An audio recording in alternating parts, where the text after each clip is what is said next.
Hello বন্ধুরা, আমি সুকন্যার হেসেলে তোমাদের সবাইকে স্বাগত। আজকের রেসিপি হলো ধাবা স্টাইলের চিকেন চানা মশালা। এটি খুবই ইজি। চলো দেখে নিই আমরা কিভাবে ঘরোয়া পদ্ধতিতে চিকেন চানা মশালাটা করি।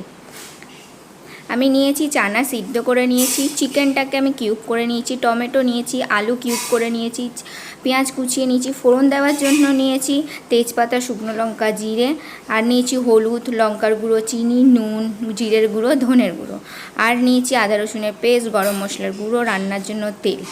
এবার শুরু করি। কড়াইটা আমার গরম হয়ে গেছে, আমি তার মধ্যে অল্প তেল দিলাম।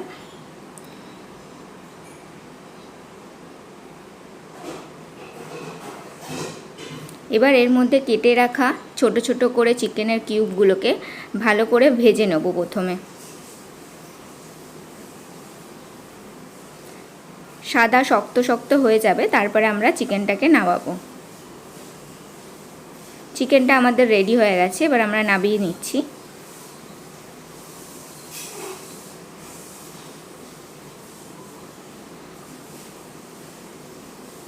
এবার আমি ফ্রাইং প্যানে আলুটাকে ভেজে নেব। আলুটা অপশনাল, আপনারা দিতেও পারেন, না দিতেও পারেন।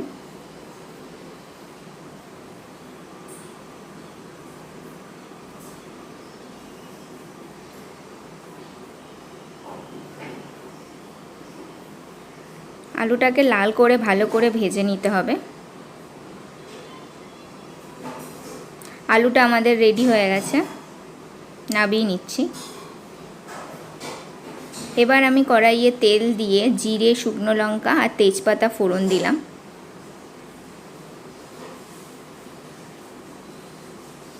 এবার এর মধ্যে কুচিয়ে রাখা পেঁয়াজ দিলাম। আপনারা পেঁয়াজ বাটাও দিতে পারেন। আমি ভালো করে মিহি করে পেঁয়াজটাকে কুচিয়ে নিয়েছি।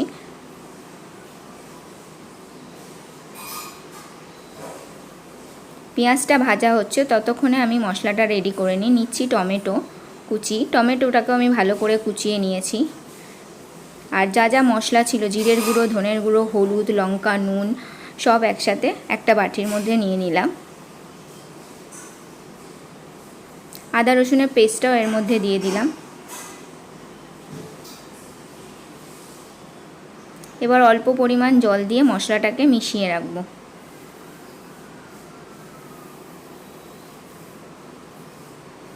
মশলাটা আমাদের রেডি হয়ে গেছে। পেঁয়াজটাও আমাদের আরেকটু ভাজা হবে।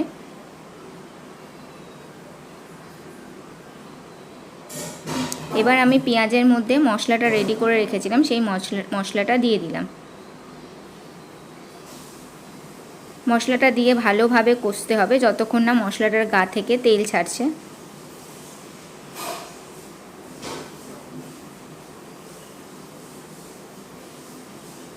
মশলাটার গা থেকে তেল ছাড়া শুরু করে দিয়েছে। এবার এর মধ্যে কেটে রাখা আলু কিউবগুলোকে দিলাম, ভেজে রাখা চিকেন কিউবগুলোকে দিলাম, আর কাবলি চানাটা দিয়ে দিলাম। দিয়ে ভালো করে সব উপকরণকে একসাথে মেশাতে হবে।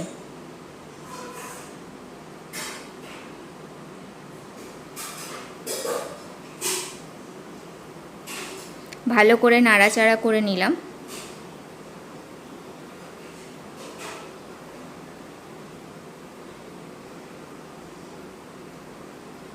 এবার আমাদের ঝোলটা ফুটছে। আমি এটা কিছুক্ষণের জন্য ঢেকে রাখবো যাতে মশলাটা ভালোভাবে চানার গায়ে লাগে। এবার আমি ঢাকনাটা খুলে ভালো করে চানাগুলোকে ম্যাশ করে নিলাম। নিয়ে গরম মশলা দিলাম।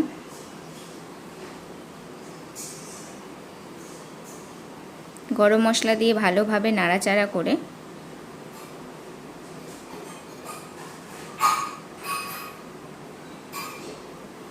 রেডি হয়ে গেল আমাদের চিকেন চানা মশালা। আপনারা বাড়িতে অবশ্যই এইভাবে ট্রাই করবেন, দেখবেন খুবই ভালো লাগে। আমার এই রেসিপিটা যদি আপনাদের ভালো লেগে থাকে তাহলে প্লিজ লাইক, কমেন্ট, শেয়ার করতে ভুলবেন না। আর যারা এখনও পর্যন্ত আমার এই চ্যানেলকে সাবস্ক্রাইব করেননি তারা প্লিজ সাবস্ক্রাইব করবেন। আজকের মতন এখানেই শেষ করছি। আবার দেখা হবে অন্য একটা রেসিপির সাথে।